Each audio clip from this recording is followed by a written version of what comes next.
RJD supremo Lalu Prasad Yadav को supreme court से झटका लगा। जमीन के बदले नौकरी घोटाले में लालू प्रसाद यादव की याचिका पर सुप्रीम कोर्ट ने सुनवाई से इनकार कर दिया।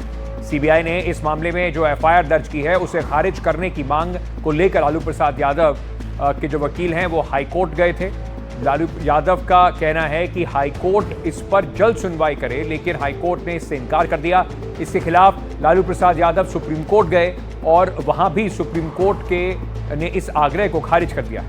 दिल्ली हाईकोर्ट में इस मामले की सुनवाई 12 अगस्त को होनी है। उधर लालू प्रसाद यादव का कहना है कि चूंकि 26 जुलाई से लेकर 2 अगस्त तक निचली अदालत में वो और उनके परिवार के बाकी सदस्यों के खिलाफ आरोप तय करने को लेकर सुनवाई हो रही है, ऐसे में हाईकोर्ट 12 अगस्त की पहले की तारीख के बजाय इस याचिका पर जल्द सुनवाई करे, लेकिन इस पर हाईकोर्ट ने ऐसा करने से इनकार कर दिया था। कल लोकसभा में ऑपरेशन सिंदूर को लेकर गर्मागर्म बहस विपक्ष और सत्ता पक्ष के बीच में हुई।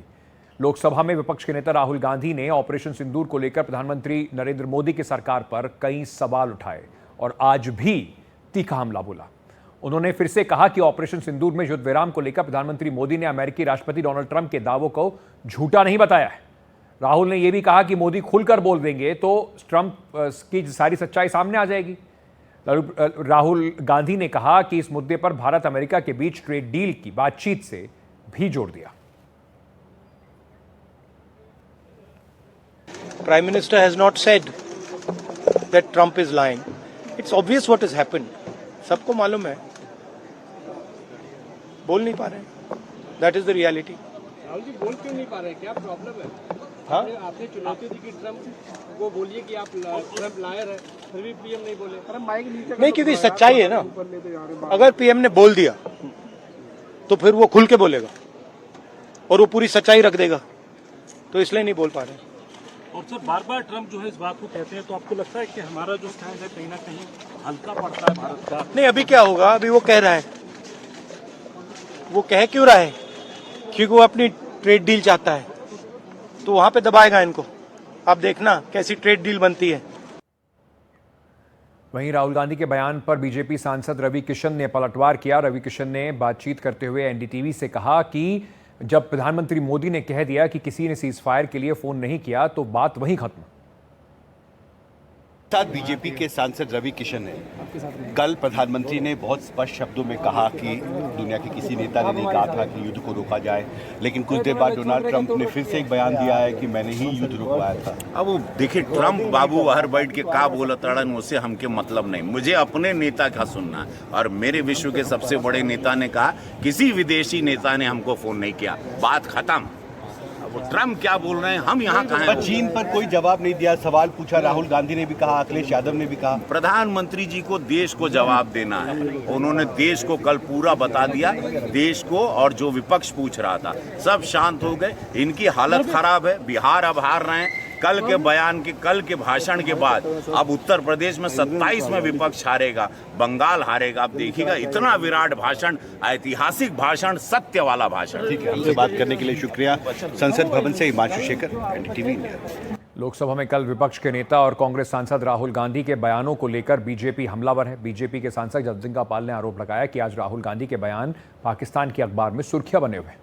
हमारे साथ हैं बीजेपी के वरिष्ठ नेता और सांसद जगदम्बिका पाल। पाल साहब, कल प्रधानमंत्री ने जवाब दिया, लेकिन कांग्रेस साफ तौर पर संतुष्ट नहीं है। अब वो कह रही है कि कई सवालों का जवाब प्रधानमंत्री ने नहीं दिया।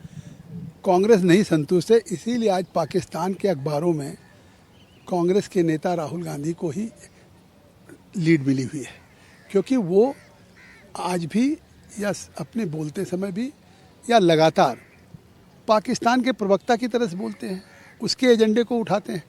जब 2 दिन के डिबेट के बाद प्रधानमंत्री जी ने विस्तार से कह दिया कि हमने दुनिया में किसी भी देश हो या किसी के भी द्वारा हमारे ऊपर सीज फायर के लिए कोई दबाव नहीं किया, categorically on the floor of the house कहा। और उसके बाद उनका डीजीएमओ पाकिस्तान के रिक्वेस्ट पे कि बहुत हो गया, डीजीएमओ इंडिया ने, तब हमने फैसला लिया, क्योंकि बायलैटरल है। मैं राहुल से पूछना चाहता हूँ कि अगर उनको इतना ऑपरेशन सिंदूर की गंभीरता थी तो ऑपरेशन सिंदूर 2 दिन डिस्कस हुआ, 20 घंटे हुआ। सरकार की तरफ से प्रधानमंत्री ने 2 दिन का जवाब दिया, गृह मंत्री ने जिस तरह से उन आतंकवादी पहलगाम के थे उनको, जिनको मूसा हो, जिब्रान हो या और उनको उनके साथ लेके आए थे बैलिस्टिक की रिपोर्ट्स, उसकी रिपोर्ट, साइंटिस्ट की रिपोर्ट, एफएसएल की रिपोर्ट्स, और जिनके यहाँ 21 तारीख को लोग खाना खाए थे उनसे पहचान कराई, पोख्ता लेकर के आए थे कि न केवल पहलगाम के उन आतंकियों को मिट्टी में मिलाया गया, बल्कि उनके आका को भी 100 किलोमीटर अंदर जाकर के पाकिस्तान में हमारी सेना के शौर्य पराक्रम से उनको हेडक्वार्टर 9 को नेस्तनाबूद किया। वहीं बीजेपी अध्यक्ष और केंद्रीय मंत्री जगत प्रकाश नड्डा ने ऑपरेशन सिंदूर में राज्यसभा में जो डिबेट हो रही है उस पर क्या कहा, वो भी आपको सुनाते हैं। श्रमजीवी एक्सप्रेस में जौनपुर में 2005 में हरकत उल जिहाद ने बम ब्लास्ट किया, 14 लोग मारे गए, 62 लोग हताहत हुए, कोई एक्शन नहीं लिया गया। No action was taken. Let this be on record. जो लोग हमसे आज पूछ रहे हैं पहलगाम का क्या हुआ, पहलगाम का क्या हुआ, वो पूछने के पहले अपने गिरबान में जरूर झांक करके देखें कि उन्होंने कब क्या किया।